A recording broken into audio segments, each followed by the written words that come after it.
if you're not already, years deep established into it. Yeah. I think it leads to a lot of people trying to be something like an influencer or whatever. It just doesn't work. Yeah, no.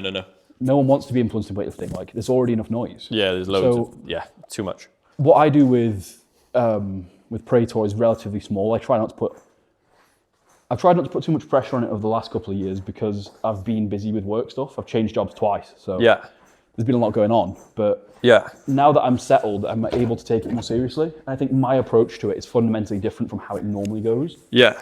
One of the things that I've started to do. Are we on? Yeah. I literally, this is just to see what it looks like and kind of. That's fine. So for me, the thing that I like to do that's quite different is that there's more of an educational approach and less of a coaching approach. Yeah. So if you think about I think Justin's the example that you'd have to use here because it's your closest relationship. It's like what a coach means in that sense feels very much like the old sit down at a table on the corner thing and be like, no, go again. You need more this, that, and the other. And I have a lot of time for that. But when you're doing remote stuff, you can't. No, you can't sit down be there every rep and see the quality and see the bar speed or whatever it is. Yeah. So I have to take a bit more of an educational approach, and my lads get coaching packets. Basically miniature articles I write out with proper reference materials, so I can say like, hey, I know I've told you to keep your chest through the bar. Here's a page on how that works. Here's 5-6 videos of good examples and what I like about them. Yeah. I think that for a remote coaching process has to be. Has to happen. Yeah. But I think if I look around, you don't see too much of that. No. You have people do it on like video calls where they go through it and they discuss it, but to the like number of people you're coaching, if you're going to go like 5-10 people, you've got to be willing to give that education because you're going to make different use of cues to people who don't understand them. And that's the really hard part about remote coaching is what I've seen so far. Yeah. Have you got many athletes that are remote program, if you don't mind me asking? Yeah. So I only work with 2 or 3 at a time at the moment because it's not been a priority in my life. And I always feel bad when I'm like, oh, I'm going to do it this weekend. And then it's like, it's Monday, 2 hours before they go out. And I'm like, the program's ready. I just need to put it on the sheet or whatever. It's going back up now. Like, I want to do it. For a time, it was free. And I was just like, I cannot sustain this. No. Like, because of my life. It's a lot of head work as well, isn't it? Yeah, and I love it. It's just like the stuff that... So the way I will do it forever from now on, basically, is if you just want technical advice, it's free. Yeah. If you want me to actually program something, I... Charge for it. Yeah, I have a really mixed relationship charge for it. You're fucking good enough, mate. Yeah, but it's also like, so this is the things that to me, there's a sentence that I heard a while back that says, if you want to live in a village, you've got to be a villager. Yeah. And I'm like, if I want to live in a better culture for weightlifting, I'm the one who's going to have to sacrifice for that. Yeah. As one of the old heads of like, I've been here 10 years. If I see a youth athlete or a 21-year-old who's got like, they're strapped for cash, they've got no idea what they're doing. Yeah. It's always better to just dip in and be like, hey, try this, do this. Yeah, just like stay with the bar a bit longer. Yeah, I think that attitude is perfect. Especially because, like you said, you mentioned the youth. I think the youth nowadays, there's so much shit on Instagram and stuff like that they can just, you can kind of like fall into a rabbit hole and end up like, looking at an athlete who's maybe only done it for 2 or 3 years, and you think that all of their words are gospel. And realistically, as you know, when you're that early into the sport, very likely you know very little. And that's some people may do, but I remember in my journey, like the first 2 years, I genuinely thought, I'm pretty good at this. And then I went to an actual place of weightlifting and walked in and went, I know nothing. And it was the element of, oh fuck, right. I'm pretty good at this when I'm surrounded by people in commercial gyms who are not squatting what I can clean and jerk, because that's a busy father of 3 who doesn't really give a shit. He's just trying to stay in shape. Yeah, small. You suddenly turn into the small fish in a very big pond. Yeah, and then you're just thinking, oh shit. I think that experience is fundamentally important, even if you didn't get any further coaching. Just to have said to yourself, like, I am clearly not nearly as good at this as I thought. No. And all the best athletes I've ever met or talked to are like ample amounts of humility to say, like, I need to acknowledge at least what I'm bad at in this sport before I can make progress on it. Because your greatest return on time in training will always be like, for me, for example, like, I'm bad at cleans. I can snatch and I can jerk, but my cleans are shit. So, like, when I'm training seriously, the snatch is probably not the best use of my time all the time. Because it's like, it's going to be done today, whatever. The humility to say, like, my clean's dog shit and I'm going to have to go down to 120 kilos for sets of 3 for 6 weeks is like, that exercise in becoming a better athlete is more important than I'm going to keep bashing the same thing that I like doing. Yeah, 100%. You got as well though, you start to then pick up on, we'll talk about some of your catchphrases and your cues that you've said to me over the months and years that I've known you. But it's you start to pick up on things that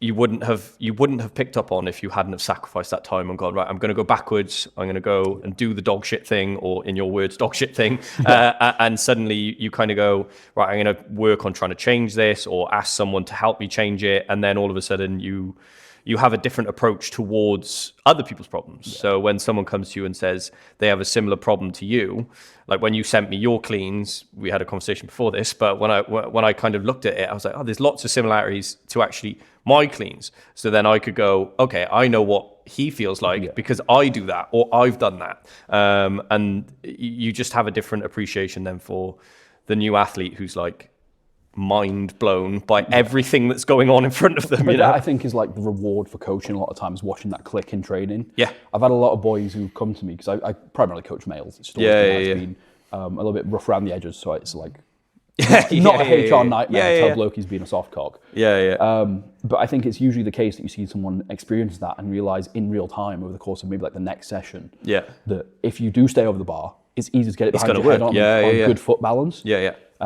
I think the more humility you can afford like that, the more you can make progress. And it's, I think that alone and a bit of a diagnostic approach from a coach is, as you get more and more experience, really all you need. Because if you say to me, your problem is this, I can then work on it very comfortably. You say like, you're not staying over the bar. I can watch back the videos. Like, did I stay over the bar on that one? No, go again. You don't get a coach to tell you what you're doing right a lot of the time, I think is a really important point. Because a coach is going to dote on you and be like, oh, you did really good leg drive on that one. It can be useful when you're trying to reinforce a habit that's new. But if it's something you've always done well, you don't really need someone to keep telling you you're doing it well. Great snatch, mate. It's like, wicked. Unfortunately, that doesn't help me. What did I do wrong on that one I missed? I get that. It's the approach of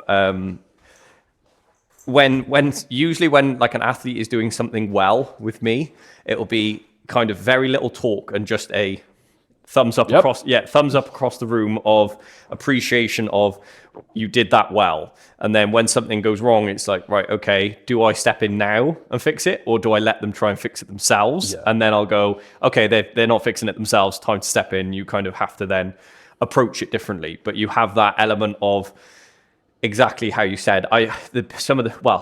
Justin and some of the best coaches I know of would very, very rarely ever come up to you and say, that was awesome.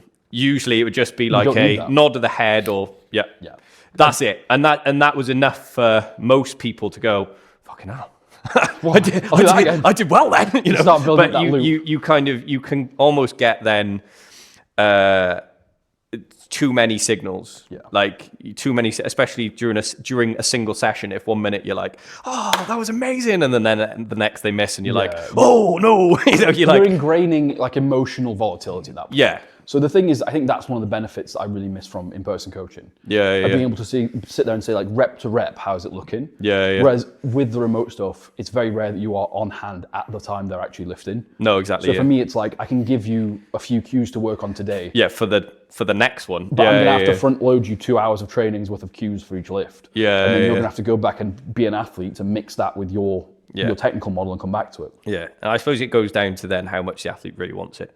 Like if they, like, I don't know if you've, with your athletes, hopefully they all take your cues on board and they kind of like sink in, they carry on. But I've had it so many times with an athlete where you kind of sit down with them, give them the cues, go through it with them, make sure they understand. And then the next session, they don't do it. And you go, why didn't you do it? And they go, well, it didn't feel right. And I was like, but it might not feel right now. But it's different. That's all fine. Change feels bad to start. Just try it. And then like a week or 2 weeks down the line, they actually try it and they go, well, that didn't actually feel too bad. And you go, right, now we start. Now this is the beginning of you just accepting that you did clean like this, you're going to clean like this, but in like 2 months, suddenly your numbers are going to go, boop, boop, and you just go, you've almost got to like gently nudge them rather than just going, fucking do this. I think that takes on the role of the coach really, really heavily. It's not necessarily that with my experience, but it's rather that I have to be the stable element in a technical model that's changing. Where I say, oh, it feels weird if I have to stay over because now I'm gonna have to figure out how much I open my hips, and it's like that is the challenge of the sport. Yeah, you're meant to go through that process because I've gone through it. All my athletes have gone through it. Yeah, and if you're not with a coach, that becomes very easy to take as, like you say, like I'm gonna have to change how I clean, change everything. It doesn't feel right, and it's like yes, but the coach is there to assure you that is how it's going to go. That is the journey you're taking from. Like you have these kind of two blocks of training. Like you've got the old technical model and the new technical model, and that gap in the middle might only be 2 weeks. But if you've got a coach who's like... That 2 weeks feels forever though, doesn't it? When you're like, oh, it feels worse now that I've made a change. Yeah. It's like, it's because you're bad at the thing you're meant to be doing. Yeah, it's okay. Now. Yeah. It's going to work itself out in the long run. But right now, you feel like, what on earth am I doing this for? And there's a lot of those in weightlifting. Yeah, no, 100%. 100%. Right, let me just check this is still rolling. And then we'll get some axle stuff. Yeah. Right, okay. All right, if I do... Right, so for reference, you need to be in between that yellow plate, the 15, anywhere between the 15 and the bar. Anywhere between there. I'll stay here then. So, do you want to go axle first? Yeah, and then we'll just chat shit, and then we'll do cleans and chat shit. Boss. Yeah, sweet. All right, okay. Right. So, we'll get into the general setup stuff. So, the idea... Hang on.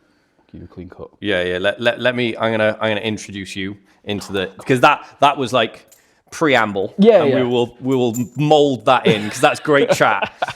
Right. Okay, ladies and gents, welcome to the second episode of Over the Barbell. Now today's barbell is one that I've never actually touched or picked up. It's an axle bar, and I've got the best axle bar cleaner I know, clean and jerker I know, that holds the current Welsh record. Yeah, so it's the natural Welsh strongman record for the axle. It was 172 over this past weekend.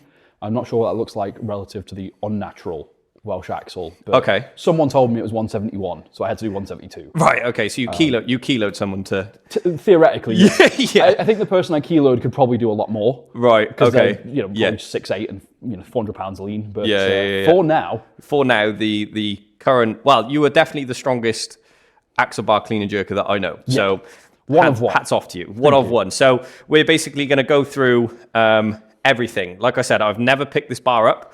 The first time I picked this bar up was to transport it from the car to here. I've never cleaned with it. I've never jerked with it. I've never done anything with it. So you've got a brand new model to work with. Yeah. So I know you've got the big belt there. I was going to say I'm glad it's not a clip one because I remember the podcast with the screwdriver. Yeah. So when you're ready, mate, you hit the floor. You tell me what to do. Yeah.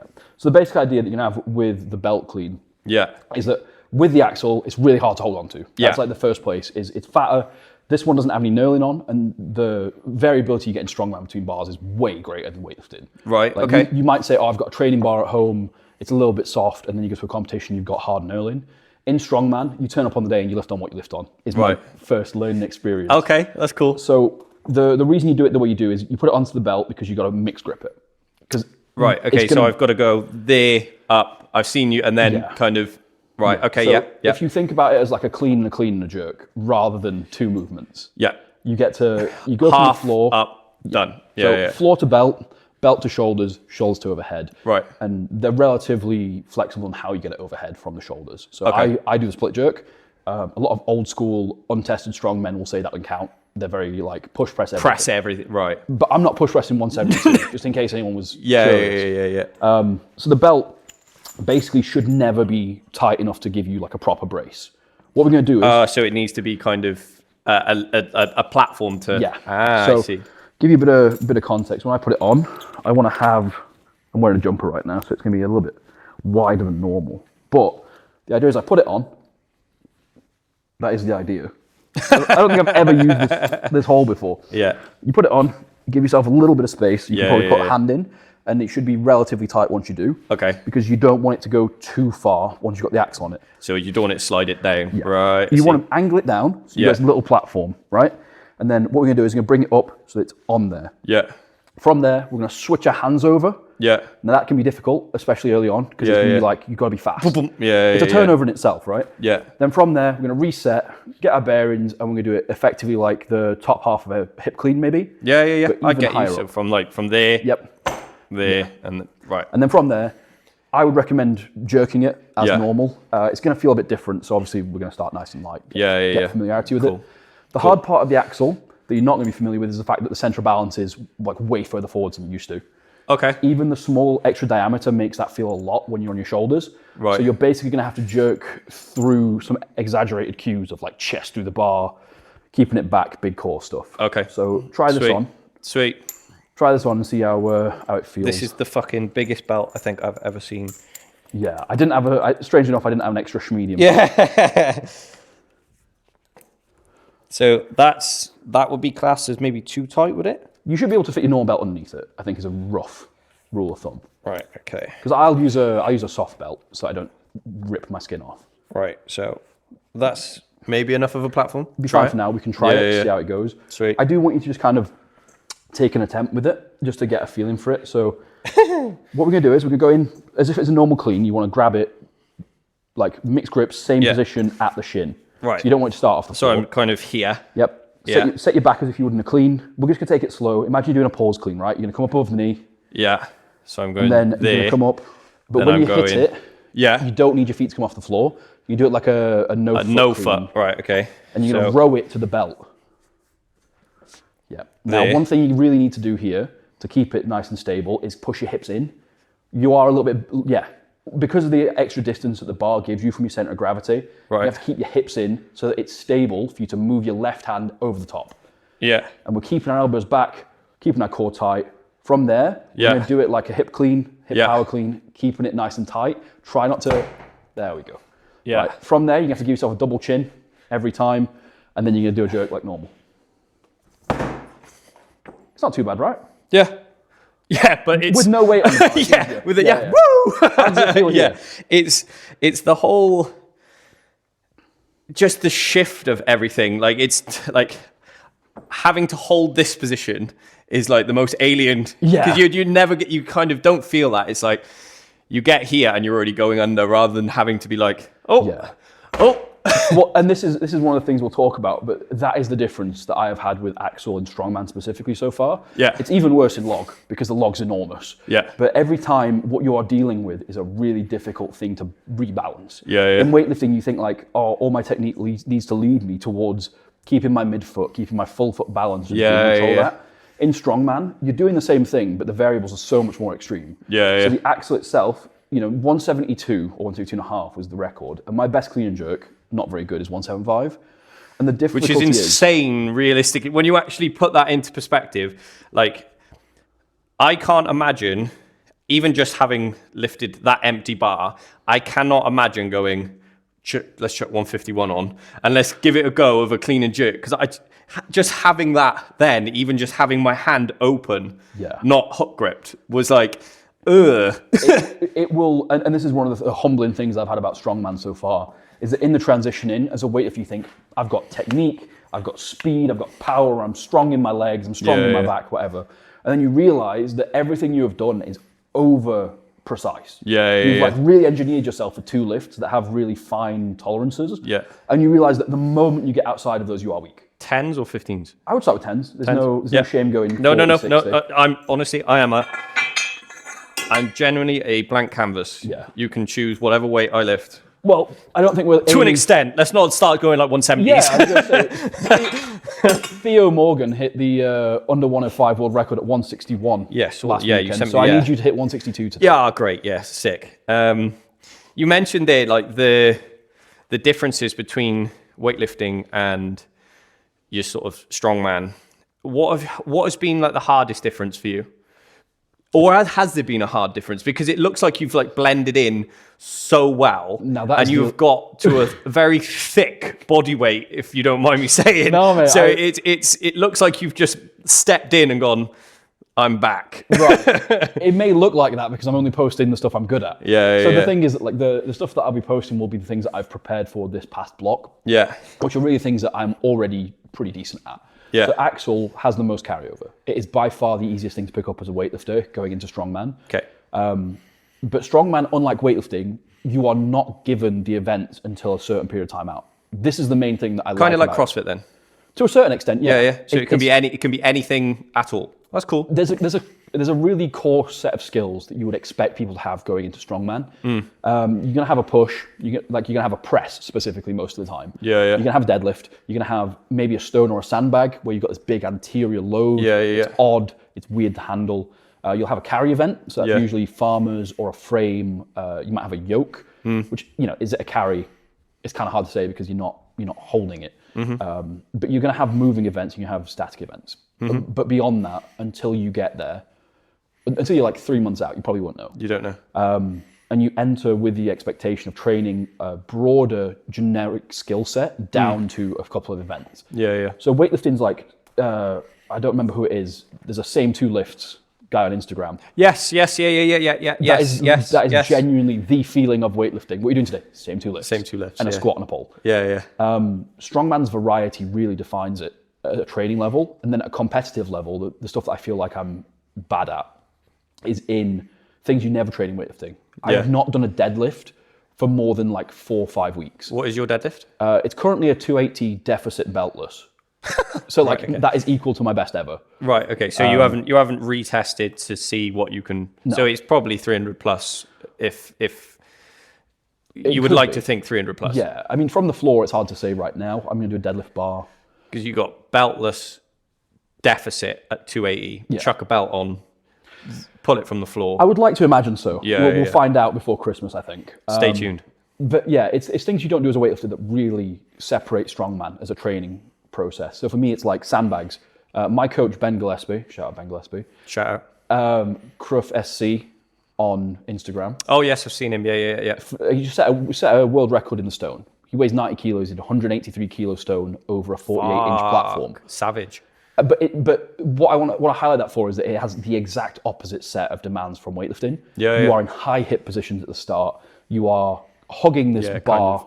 Yeah. You're hugging this stone, and you're like squeezing it. I've got my light nice bruises. Scars. Yeah. But it's anterior loaded, it's round backed, it's high hipped, and it's like as a weightlifter, everything that you would not do. Everything you avoid as a weightlifter. Yeah. And it kind of like it really brings out the limitations of your skill set. I think the humbling experience of like I've got a good squat, even relative to a lot of strongmen, because they just don't train it like that.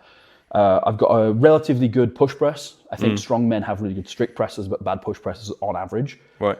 You see a lot of people who have very close strict and push numbers, and you're like, it's probably some sort of like technical work you could do there. And I've got an advantage on that. And then I look at the enormous gaps in my training. It's grip, it's hamstring strength, it's round back strength. These are all things that you just have no reason to train in weightlifting outside of like maintaining general physical keeping prep. It going. And in strongman, they're essential. So there are some humbling spots. You just won't see them on the record breakers. I'm not going in to do a deadlift when there's a bloke who weighs 80 kilos out pulling me. I'm not there for the emotional damage. I get you.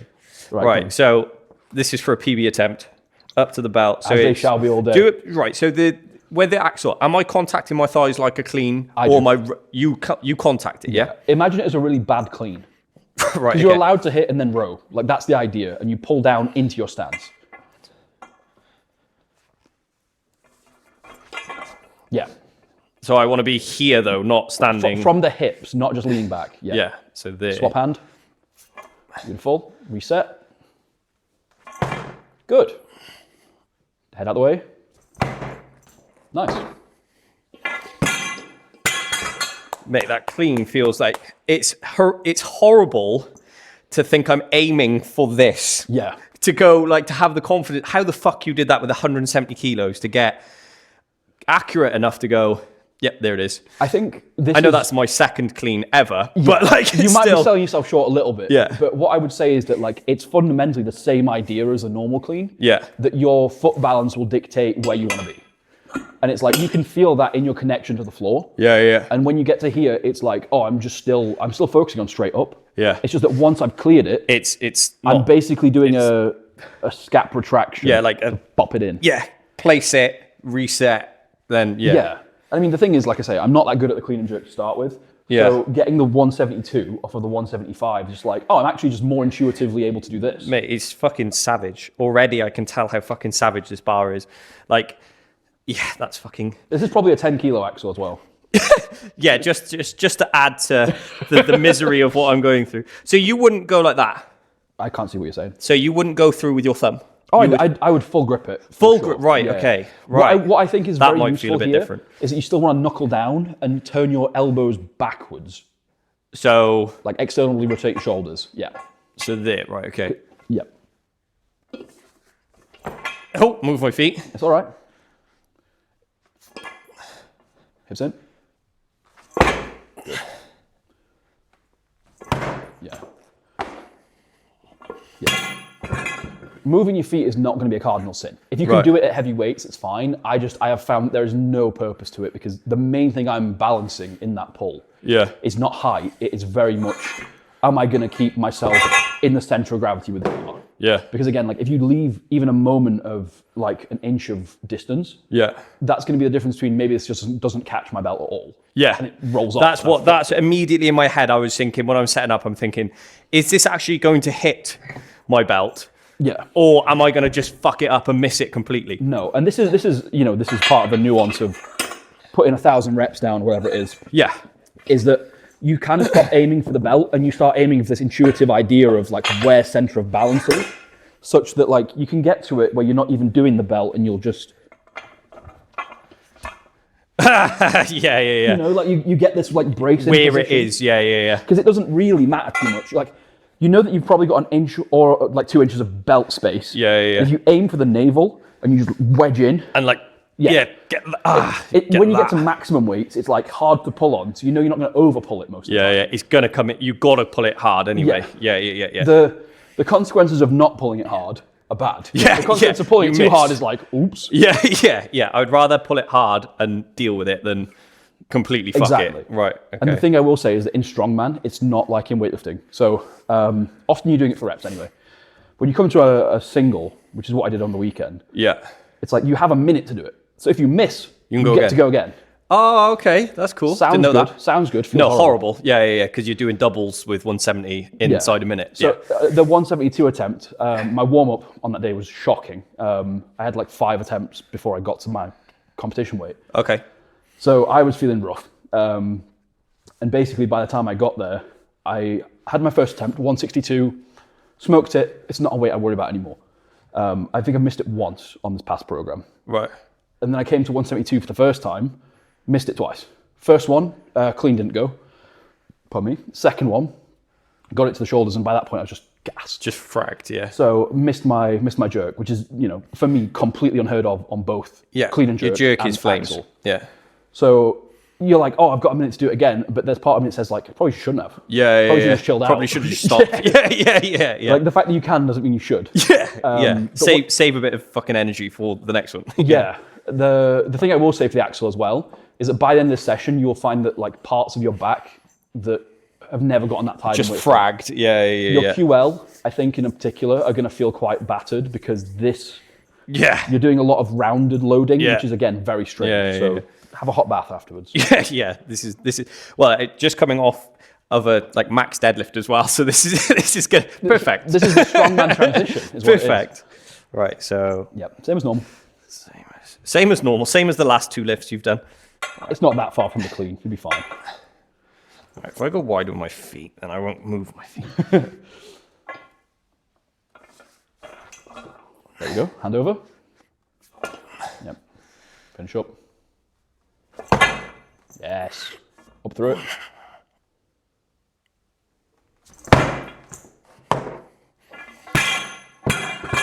Yeah, that rack position is so different as well, isn't it? Yeah. I mean, you've seen my rack position normally is pretty questionable. It probably suits this better than it does your barbell, doesn't it? Well, this is what I'm saying, is the difference between the two is very narrow, right? And the thing with this is that, like, I've gotten to the point where until top weights, I'm like Chamurkin. I'm just gripping it off my shoulders. And then you kind of like, you acknowledge that you're going to potentially recontact on the dip. Yeah, because it's going to bounce at some point, yeah. But you are really holding it in the meat of your upper back. And this is why you said I've gained a substantial amount of weight, specifically upper body in the past couple of months. you need it for this kind of lift. Yeah. Because you are supporting that axle bar on a lot of warm-ups, especially. Yeah. If you're me, off the shoulders. You have to be jerking from a completely non-contacting wrist. Yeah. And that brings a lot of different demands. So I've put 40 kilos on my pendlay row in the past 6 months.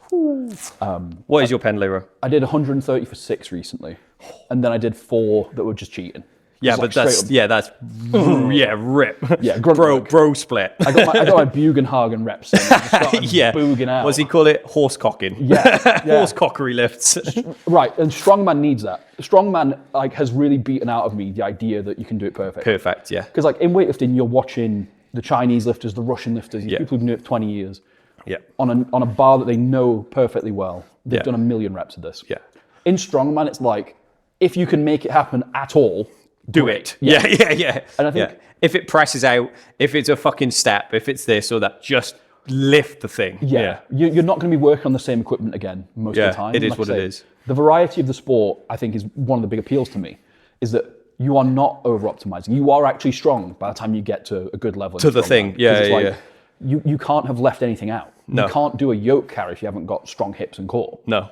There's missing pieces that. And I suppose it's totally specific training as well, isn't it? It's that you're training for an event with not maybe the exact tool, but the tool of an Atlas stone. To train for an Atlas stone, I'm guessing you would have to lift Atlas stones. Obviously, the accessory work of getting stronger in those areas, but the like this now, I suppose that I clean and jerk fucking for the last 12 years, but I've never used an axle bar. But the difference being is I can clean and jerk, so I've got that back in behind me, whereas you physically have to use this axle bar to actually get better at the fucking axle bar. So the thing for strongman is that there's kind of tiers to it that I think weightlifting really lacks. So weightlifting is you have a barbell, and that is a tool of your trade for years. Yeah. The strongman thing is kind of you get the GPP of you have to have a strong deadlift and a strong squat to be able to do any of it in the first place. Yeah. If you can't deadlift 100 kilos, you are never getting a 100 kilo stone. Yeah. And then you go a tier more specific. It's the stuff you learn in sports science. You've got your GPP, you've got your semi-specifics, so for me, if I was doing a stone, and I was really taking it seriously, it would be stones 1 week, and it would be sandbags the next. Yeah. Because awkward anterior things, loading and heavy high hip stuff is close enough that you're gonna get better. Yeah. So the idea for me, and this is what really draws me to strongman, is that you only need 12 weeks of peaking to go from being generally good to specifically good at a very record good level. Yeah. So I did axle in my first strongman comp. This was Cardiff's strongest, and that was 105 for 10 reps or something. Yeah. But then going from that, which is a pretty general amount of preparation, to 172 for 1 was a 3-4 month process. You're always close enough. Yeah. Whereas I think in weightlifting, when you have a proper off season, you look at Ilya takes his off seasons. And for a year, he's everyone. I don't know how to lift. Yeah. Slight exaggeration. Yeah. But in strongman, you're always kind of working on that base. I think Yeah. that's something that I really like as a training focused lifter. Because comps are great fun, but I've always been training for training. Yeah. Training for training's sake, and then the comp is the bit at the end. Yeah. It's a cherry on top, right? Yeah. Come on. Right. Let's have a go. Same again. Make sure you're focusing on where your elbows go. What I found is that you need to keep your elbows basically in this rotated position so it stays close, because you have another 2 inches compared to a clean, right? Right. Yeah. So and then when you finish, you're still leading with your elbows to here. And then when you get to that position, set your hips in, a little bit of a lean back, not too much. Yeah. And then you pop in again, elbows back from there. You're bracing elbows it into back. yourself. Right, I'm just going to think elbows back. That's right. it. If I don't move my feet. Right. Because your pull's good. So if I pull my elbows back. There we go. Good man, set your hips in. There we go, beautiful. It's easy for me. You did a joke. So you might be starting to experience what I've experienced, which is that once you're on your shoulders, no fuss. Yeah. The process from the floor to there is the hard part. Yeah. The bottleneck for a weightlifter will typically be that. Yeah. Because you probably have a better intuitive understanding of the axle clean than even an intermediate level strongman. Yeah. At the national level, right? That is the benefit. Yeah. And then it's everything else. That is the challenge. Yeah. Right. Okay. If I was to put more weight on, what am I putting on? Tens? I don't think you've come up to a point yet where we've seen you struggle.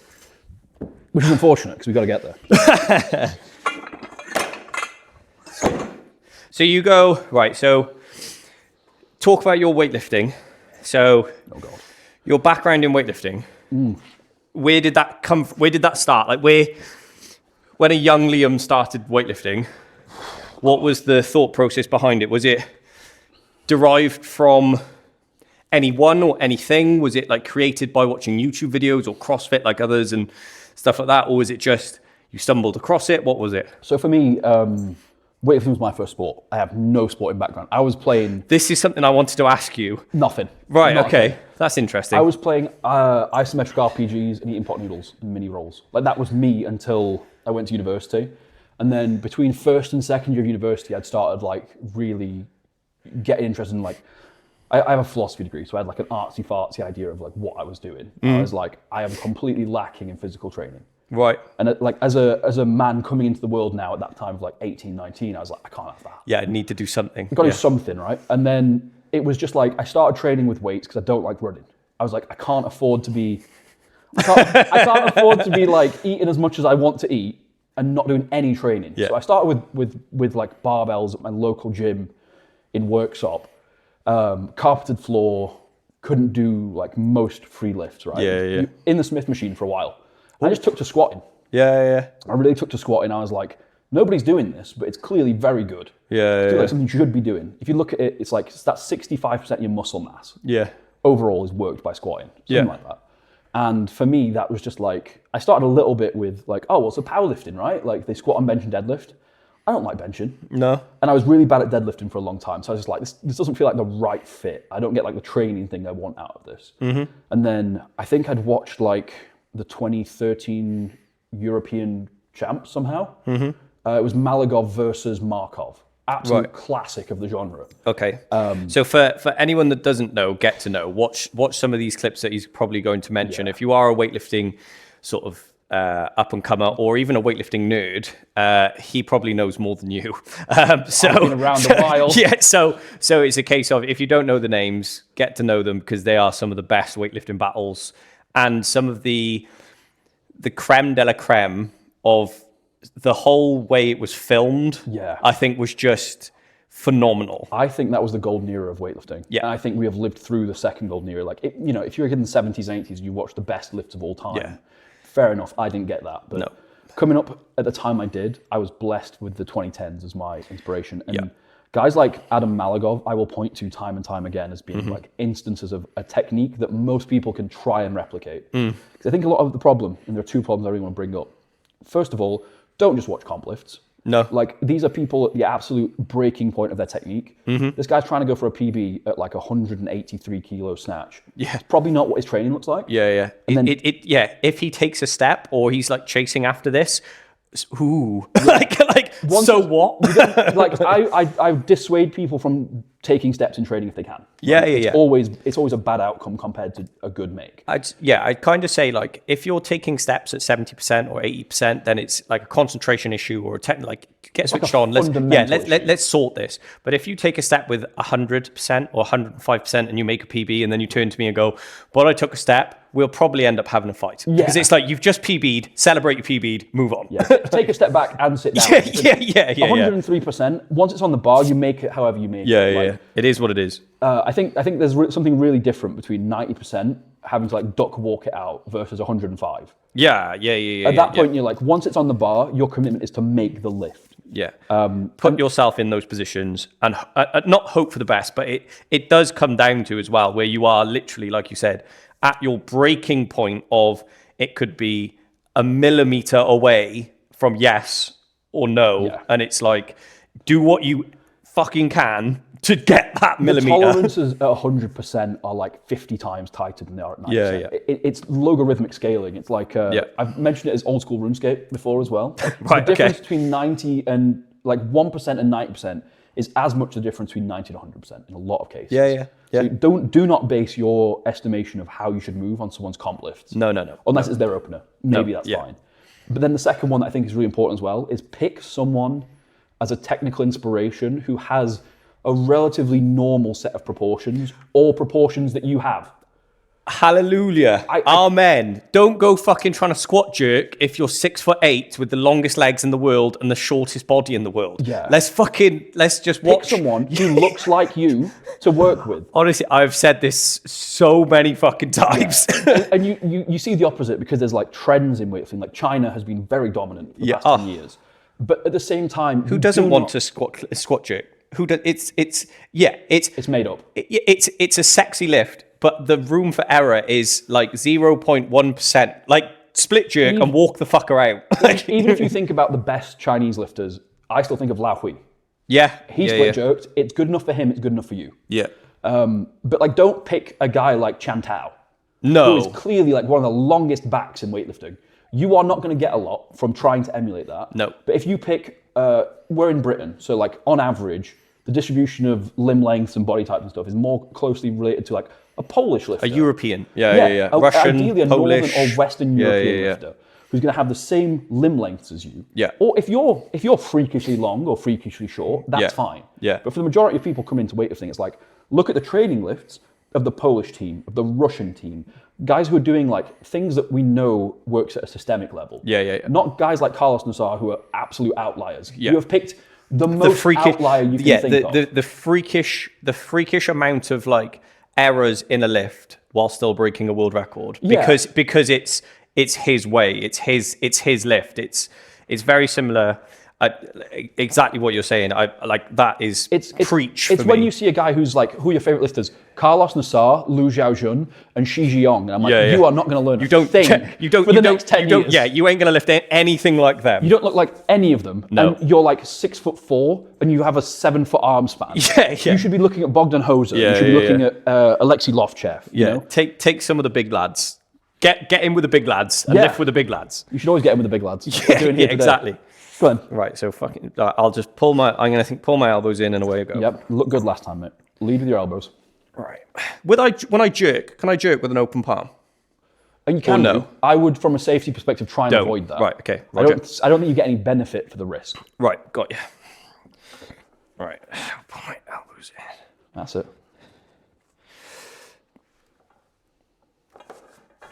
Good, hips in. Catch your breath. Set here. Good. Midfoot, up through it. Yeah. Sweet, yeah, you can feel like, again, this is not a lot of weight, but I can certainly feel where I'm not used to it.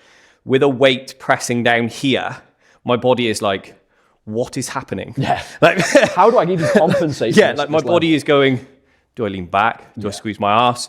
Like everything in me wants to go, just bend your knees and just sit. But then it's kind of, then I'm in a, I would feel like I'm like this. And then, that is the most I've ever kind of gone. My mind went blank then. I was like, I have no idea what to do next. I remember there were cues. I was just like, I don't know what I'm doing. Yeah. I'm just going to do it. So this is kind of the practice domain that you get from doing it over even the first couple of weeks. Is you get to here and you realize that this hand twist is difficult because you're like, if I take this hand off, I'm going to drop the bar. Yeah, it's just And that's why we want to push our hips in so that when you say hips in, right? So would it be squeezing almost like a cue, like squeeze your bum, then you're naturally here. Hips in, knees out. Right. So that puts more of your center of mass underneath the bar so that you're not basically chasing it forwards. Yeah. So if we get under it, it's now we've got that shelf, which is on the belt, which is on the hips, and your knees do come forwards a little bit. Yeah. But you're over your heels. Yeah, you're not kind of... And that means that I can take this hand off, theoretically. And it still stay there. Yeah, I might twist a little bit because the distribution of weight's gone wonky. Yeah. But I can take my hand off, and then all I need to do is this hand. Go over the top. Yeah. It's like it should be supported there. And this is why you would do things like drilling before you started, if you were like going for a really high level of technical proficiency. Like I say, I can hold it here. Yeah. You're just naturally used to that. Yeah, sit. You get used to the fact that it's like, if I don't have the belt, how do I do this? Yeah. And you think like, oh, I push my hips in, elbows back more. Yeah, I get you. It's that same set of cues for you. Yeah. Do you want to put a 5 on? Yeah, let's go. We'll start doing smaller jumps now. Yeah, sweet. Oh, thank you, fella. Sweet.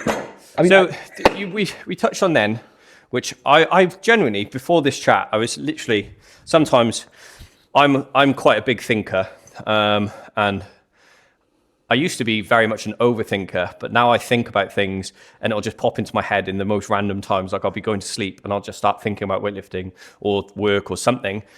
But it's not like in a negative way anymore, which is good. But I was thinking the other day about what is the perfect lift. And realistically in my head, I went, there isn't one. I'm going to say power snatch because I like it. I not even like the specific lift. I mean, as in like we talked about then, like the technical changes, like from a Carlos Nassar to a Tian Tao to a Dmitry Klokov, like to all these people who are like so individual, yet they still make a snatch and clean jerk. But everyone in the sport of Olympic lifting has this idea of like, this is the perfect lift. This is how perfect should feel to me. Yeah. When realistically, the way I was thinking about it, again, I was thinking about this in bed, which I should have been asleep at this point, but it's just like, you get so hooked up on chasing this perfect lift that it can detriment your actual, your improvement in the sport just because you're chasing a specific style or a specific look. Yeah. And I think nowadays, with the addition to, again, social media, which we're on, the thought process around Olympic lifting is what you touched on earlier, has to be perfect. Yeah. And I used to think that.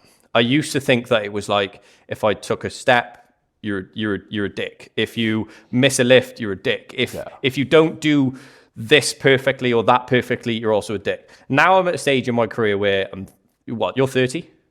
Maybe. Yeah.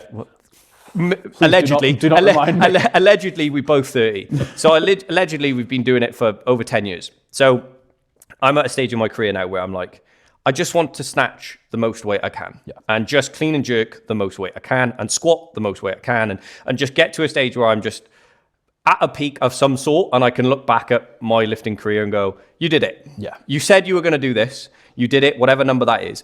And I'm at a stage where I don't really care how I get there. Or if I snatch 120 and I take a step, I would rather hit it with taking a step than never hit it. Yeah. Yeah. And then once I've hit it, or once I do hit it, I want to then go, right, I've hit it and I'm absolutely out over the moon with hitting it. Now I want to hit it again, but better. I want to consolidate. I want to make it look like how I imagined, you know? So I think my model for how this works is, you know, you get older and you think to yourself, I wish I was more mature younger. Yeah. I wish I had gotten this mentality earlier. But the way that I've kind of come to it is that like the perfect lift is not the means to the end. It is the goal. Yeah. If you could move perfectly on a snatch once, you would then be looking to do that every time. Yeah, and 100%. It's not enough to say like, I need to lift like Adam Malagov or Chantao or whatever right now. It's like, maybe one day you will deserve that. You have to acknowledge that is not where you start. No, exactly, yeah. The end goal of moving like you've been lifting for 20 years, shockingly, takes 20 years. Yeah. And it's like, you can't fast forward this. No. And what you have to understand is that like the things that make a perfect lift are a couple of principles and not a specific set of positions. Yeah. Like, the things that make a perfect lift are going to be, one, you made it. That's the most important place to start. Yeah, you got it above your head. Yeah, like, oh, well, you stepped it out. It's like, if it's 70%, what have you done wrong? But if it's on the competition stage, it's like, you have to make it for it to be perfect. Yeah. That's the first step. And it's like, were you over? Was it close? Were your arms relaxed? Like, it's like 10, 15 things you got to do right. And if you do all those right and you don't step it out, it may as well be perfect. Yeah, it is perfect. To you, until you put more weight on the bar and fail because of something, you don't know what the problem is. Yeah. No, that's my overthinking brain of what am I doing? Like, what am I doing in this sport? I think that is maturity in weightlifting in a lot of ways, is coming around to acknowledging that like you are working on one thing at a time. Yeah. And then you take a step, not an actual step, but you take a step in your lifting. Yeah. You're like, you've got to hit 120 for the first time to then become consistent 120. Yeah. And more of the training quality comes on the consistency building than it does on hitting the new absolutely. PB. Because the same things that made that 120 happen are going to make 130 happen if you're good enough at it. Yeah. Like your training quality is more important than how turned up you can be on one lift. Yeah. On a blue moon. Yeah, you got it 3 times. Yeah. Each lift. Yeah. All right, let's try and get that. It's looking good, mate. It's looking good. All right, let's fucking pull it in. So, let's see. That's it. Finish up, get your hips in. So there, right. There we go. That's it. Lovely. Chest through the bar. Yeah. Yeah, It's never in doubt once it's up here. Yeah, it's tasty. That is tasty. What is that on the bar now? So on a normal bar, I think that'd be 90. On this, I think it's 80. 80. Cool. So we can go up again. Yeah. What would you say? 2 blues? Yeah. Because that'd be 90. Unless this is a 20 bar. I don't think it is. I don't think that's a 20 bar. No. It could be like Oh, hold on. Oh, no, it's RS. I thought it said the weight on the outside. No, it could be like a 12.5 or something weird. Yeah. Again, you find there's so much variety in these. I have lifted on every axle between, I think, 12 kilos and 40. Wow. And like they feel a little bit different. Yeah. But ultimately, like that is, again, the compromise you make with Strongman of saying, I'm going to be, like, sometimes people are moving cars. Yeah, They're picking up cars on a harness and running with it. Oh, well, my kit doesn't feel like it's appropriately calibrated. Yeah. And it's like, get a grip. Yeah. You're carrying a Ford KA. Like, yeah. Strangely enough, like it's going to have some difference to it. Like this isn't normal. Like, but I do think, to come back on what we were just talking about, I think that level of variability within Strongman takes your eye off of the perfection, like complex. Yeah.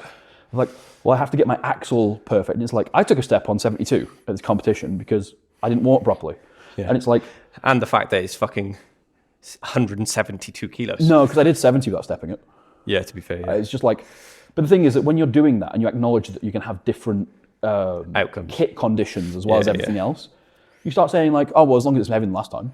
Yeah. Like if I hit 180 and I step it, again, like I've learned that I'm not going to have perfect conditions. I have to make the best of what I've got. Yeah. Which in weightlifting is like the opposite of how it works. Yeah. So it's not just that Strongman works completely opposite like muscle groups. Yeah.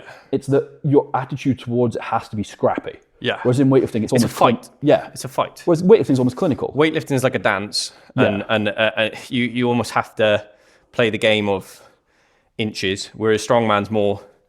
I'd say for me, strongman's like caveman. Like, right, shift that over there, but do it quicker than he can.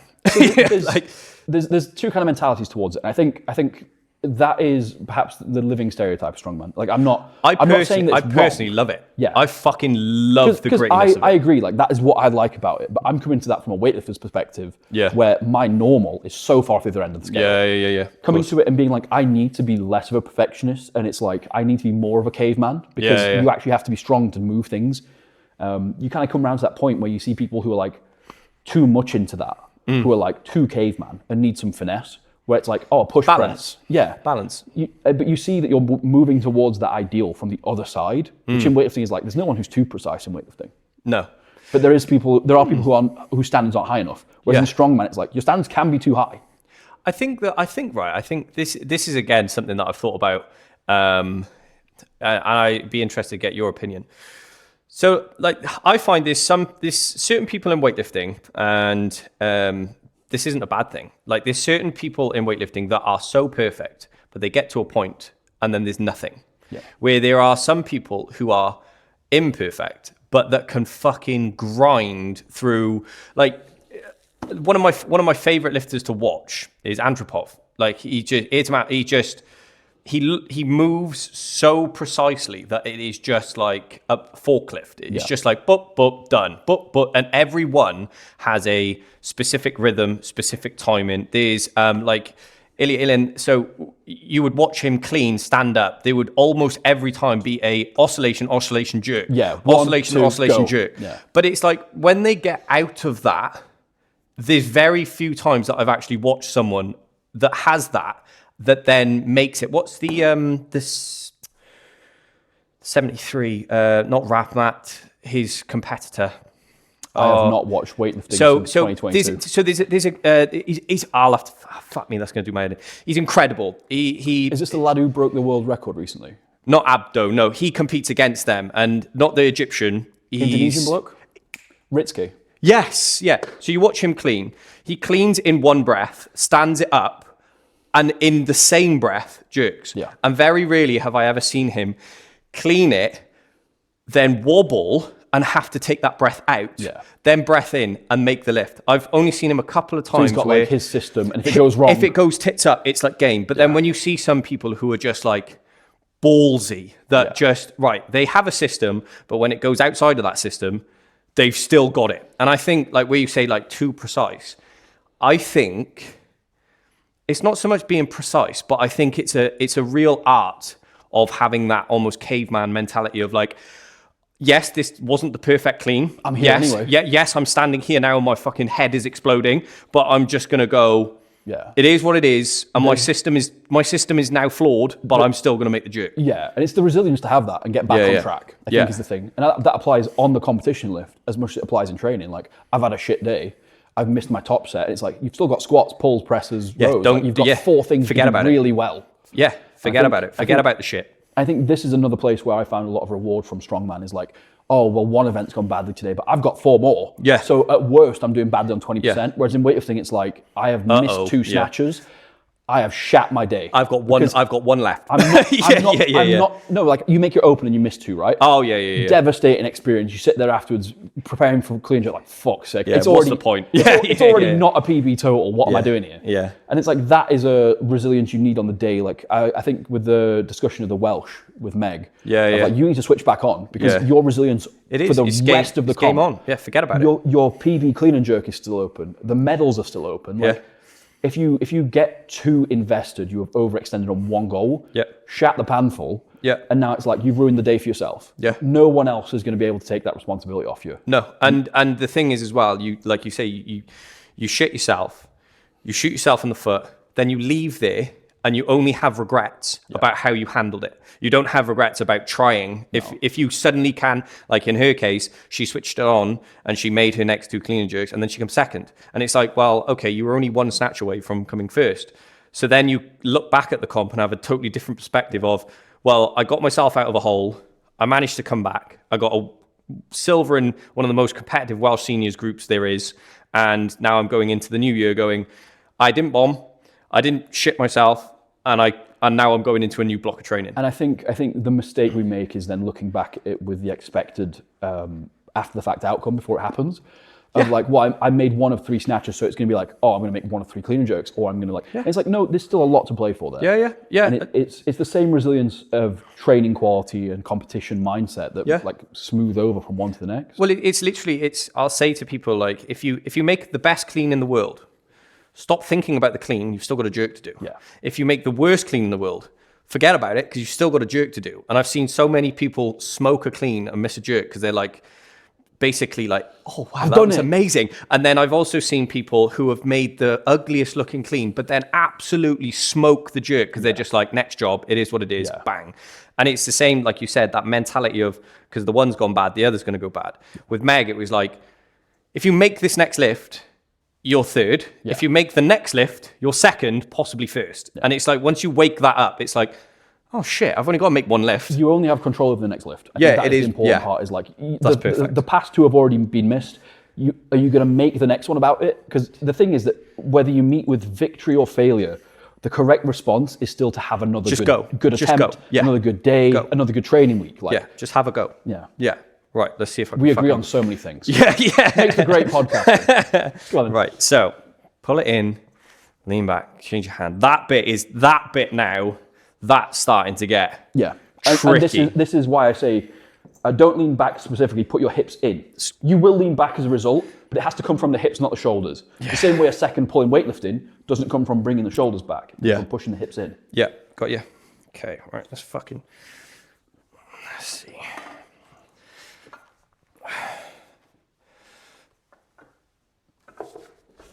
That's it. Arm over.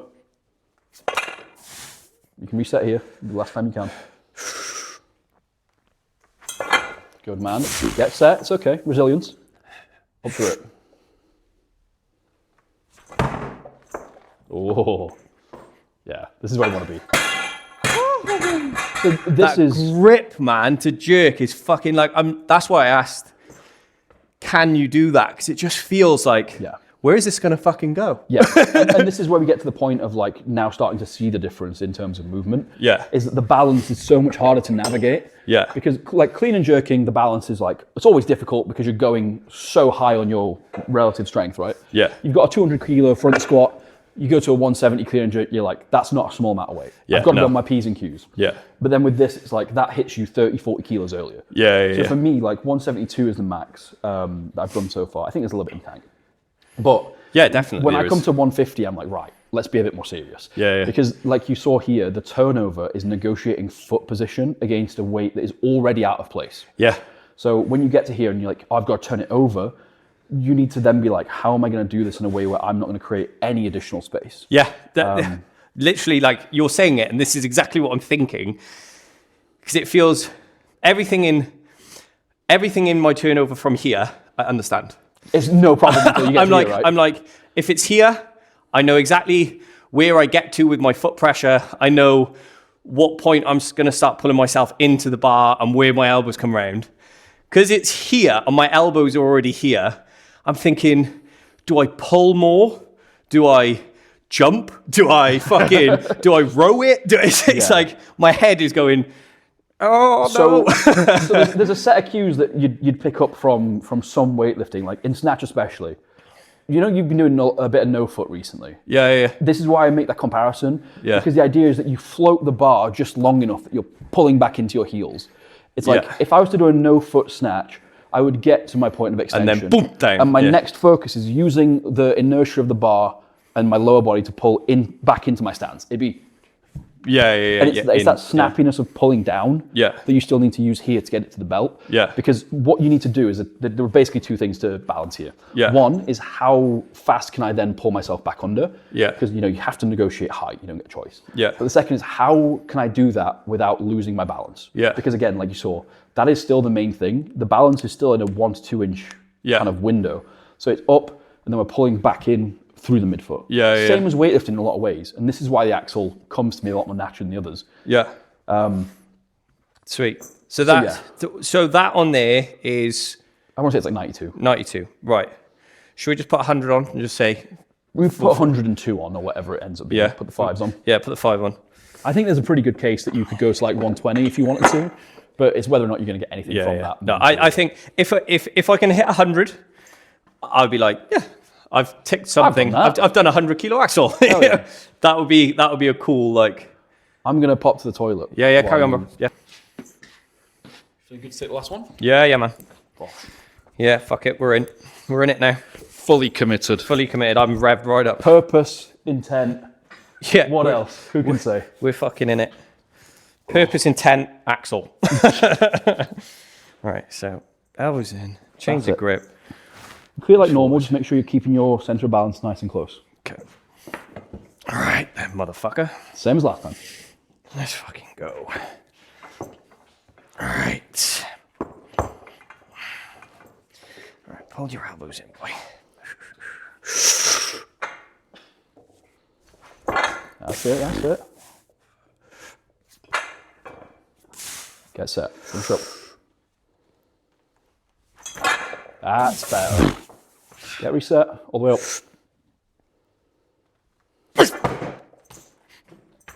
Good man. Just introduces a little bit unpredictability that you're not ready for. It's the uncertainty of when I've got that here, because my grip doesn't feel... Because I jerk my fingertips anyway. Right. So I have, because of my shoulder, I've had to relearn how to jerk without a grip. Yeah. Because well, when you're gripping it, you're pulling... So my experience of weightlifting is that whenever you're using your arms, you're pulling yourself into the bar. Yeah. Whereas whenever you use your upper back, you're pulling the bar into you. Yeah. And I think when you get to that position, if you start putting pressure through that arm, you're just pulling your shoulder. Yeah. And you're putting additional stress through what is already clearly a not happy tissue. Yeah. So where I've damaged my shoulder, my point of pain will be through having a front rack there. My front rack is so bad mobility-wise now, just through injury and age. Talking to me about bad front racks. Yeah.